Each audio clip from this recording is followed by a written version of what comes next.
Total ta' 22 pajjiż ħarġu dikjarazzjoni sabiex jitriplaw il-kapaċità tal-enerġija nukleari sas-sena 2050 sabiex bekk jilħuq dak li msejjaħ net zero. Biż-żieda fit-temperaturi jiġu limitati sa 1.5 gradi Celsius. Fost dawn it-22 pajjiż li ħarġu din id-dikjarazzjoni hemm l-Istati Uniti, ir-Renju Unit, il-Ġappun kif ukoll il-Korea ta' Isfel.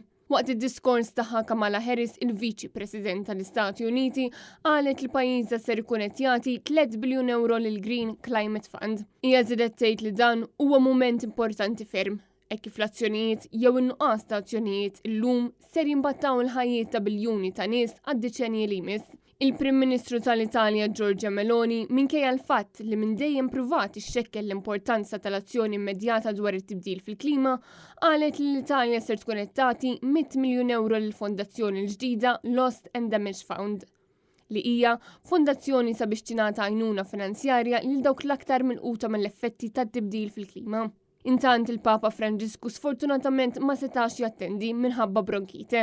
Il-kellim fismu qal li l-erda tal-ambjent hija offiża kontra Alla u għalhekk dnub. U appella wkoll għat-tmiem tal-industrija tal-faham kif ukoll tal-fossil fuels waqt li talab ukoll għal maħfra ta' djun li għandhom numru ta' pajjiżi li ġew milquta bl-effetti tat-tibdil fil-klima. Min-naħa tiegħu il-Prim Ministru ta' Fiji waqt diskors b'saħħtu qal li pajjiżu safa vittma ta' diversi diżastri naturali f'dawn l-aħħar ftit snin.